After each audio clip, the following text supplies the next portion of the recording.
America का दबाव है या वाकई रूस यूक्रेन के साथ युद्ध रोकने और शांति बहाल करने के लिए संजीदा है?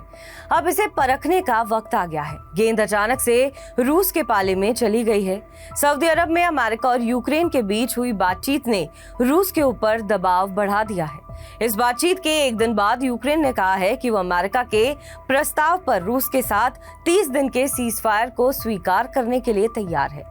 इसी के साथ अब अमेरिका ने यूक्रेन को फिर से सैन्य सहायता भेजने और इंटेलिजेंस इनपुट शेयर करने को लेकर भी हामी भर दी है।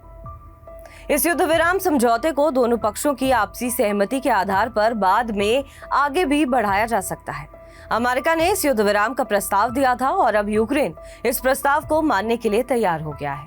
यूक्रेन और अमेरिकी अधिकारियों की मुलाकात के बाद एक संयुक्त बयान जारी किया गया, जिसमें यूक्रेन की तरफ से ये बात कही गई कि वो इस प्रस्ताव का स्वागत करते हैं और इसमें आगे कहा गया कि अगर मीडिएशन के जरिए आगे भी युद्ध को रोका जा सकता है तो उसे रोका जाएगा। गौरतलब है कि कुछ ही दिन पहले अमेरिकी राष्ट्रपति ट्रंप और यूक्रेन के राष्ट्रपति जेलेंस्की के बीच ओवल ऑफिस में तीखी बहस हुई, जिसके बाद माना जा रहा था कि यूक्रेन के लिए आगे समस्याएं बढ़ सकती हैं। हालांकि अब यूक्रेन ने अमेरिका के इस प्रस्ताव को स्वीकार कर लिया है और ऐसे में उम्मीद जताई जा रही है कि रूस और यूक्रेन के बीच चल रहे युद्ध को फिलहाल 30 दिन के लिए युद्ध विराम के जरिए रोका जा सकता है। अब आपको बताते हैं कि सऊदी अरब में क्या बातचीत हुई। ओवल ऑफिस में यूक्रेनी राष्ट्रपति वोलोदिमीर जेलेंस्की और अमेरिकी राष्ट्रपति डोनाल्ड ट्रंप के बीच खुलेआम हुई छींटाकशी और तू मैं के बाद मंगलवार 11 मार्च को सऊदी अरब के जेदा में दोनों देशों के बीच पहली आधिकारिक बैठक हुई। यहाँ यूक्रेनी प्रतिनिधियों ने अमेरिकी प्रस्ताव को स्वीकार कर लिया, जिसमें फौरन 30 दिनों के युद्ध विराम यानी सीजफायर की बात कही गई थी। इस वार्ता में शामिल अमेरिकी विदेश मंत्री मार्को रूबियो ने कहा कि वो रूस के सामने प्रस्ताव पेश करेंगे और अब गेंद उसके पाले में है। इसके बाद यूक्रेनी राष्ट्रपति जेलेंस्की ने कहा कि अब ये अमेरिका पर निर्भर करता है कि वो रूस को इस सकारात्मक प्रस्ताव पर सहमत होने के लिए राजी करे। जेलेंस्की ने टेलीविजन पर लाइव आकर ट्रंप को धन्यवाद दिया और कहा कि यूक्रेन शांति की तलाश के लिए प्रतिबद्ध है ताकि युद्ध वापस न लौटे। एक जॉइंट स्टेटमेंट में अमेरिका ने यह भी कहा कि वो यूक्रेन को खुफिया जानकारी यानी इंटेलिजेंस इनपुट शेयर करना और सुरक्षा सहायता देना फिर से शुरू करेगा। इन दोनों पर ही वॉशिंगटन ने ओवल ऑफिस की बहस के बाद रोक लगा दी थी। अमेरिकी राष्ट्रपति डोनाल्ड ट्रंप ने इस बातचीत के बाद व्हाइट हाउस के बाहर मीडिया से बात करते हुए कहा कि ये पूर्ण युद्ध विराम यानी टोटल सीजफायर है। यूक्रेन इस पर सहमत हो गया है और उम्मीद है कि रूस भी इस पर सहमत होगा। डोनाल्ड ट्रंप ने आगे कहा कि हम रूसी प्रतिनिधियों से मिलने वाले हैं। उम्मीद है कि हम एक समझौता करने में सक्षम होंगे। मुझे लगता है कि युद्ध विराम बेहद अहम है। अगर हम रूस से ऐसा करवा सकें तो ये बहुत अच्छा होगा।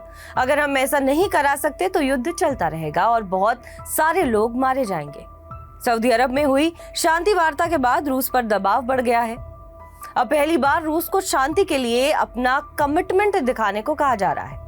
सऊदी में शांति प्रस्ताव की घोषणा करते हुए अमेरिकी विदेश मंत्री ने कहा कि उन्हें उम्मीद है कि रूस शांति समझौते को स्वीकार करेगा ताकि हम इसके दूसरे चरण में पहुंच सकें, जो वास्तविक वार्ता है। ऐसा नहीं है कि रूस ने सीजफायर की इच्छा दिखाई है, रूस भी सीजफायर पर जोर दे रहा है। हालांकि क्रेमलिन चाहता है कि यूक्रेन के भविष्य की सुरक्षा के बारे में किसी भी पूर्ण बातचीत से पहले यूक्रेन में चुनाव होने चाहिए। वहीं यूक्रेन युद्ध के फिर से शुरू होने से बचने के लिए सीजफायर से पहले मजबूत सुरक्षा गारंटी चाहता है। एक्सपर्ट्स का मानना है कि जेलेंस्की और पुतिन दोनों प्रेशर गेम में माहिर हैं। अमेरिका के साथ बातचीत से ठीक पहले सोमवार रात को यूक्रेन ने रूस में ड्रोन हमला शुरू कर दिया। ये फैसला एक साफ प्रदर्शन था कि अमेरिका ने भले ही अपने सैन्य सहायता और इंटेलिजेंस इनपुट को रोका हो, लेकिन इससे यूक्रेन की सैन्य क्षमता में अभी तक कोई खास कमी नहीं आई है। ये मॉस्को पर शांति समझौते के लिए दबाव डालने की एक आक्रामक कोशिश भी थी। सऊदी अरब में शांति वार्ता के शुरू होने से पहले यूक्रेनी सेना ने रूस पर बड़ा हमला कर दिया है। रूसी सेना ने मंगलवार को कहा कि एयर डिफेंस सिस्टम ने रात भर में 10 रूसी इलाकों में 337 यूक्रेनी ड्रोन को मार गिराया है। ये 3 साल में रूस पर यूक्रेन का सबसे बड़ा ड्रोन हमला माना जा रहा है। शांति वार्ता के बाद यूक्रेन ने अमेरिका के प्रस्ताव पर सहमति की घोषणा की और इसके कुछ ही घंटों बाद रूस ने कीव पर जवाबी हमले किए। फिलहाल के लिए डिप्लोमेटिक माइलेज यूक्रेन की तरफ नजर आ रहा है, लेकिन ये नहीं कहा जा सकता कि ऊंट किस करवट बैठेगा।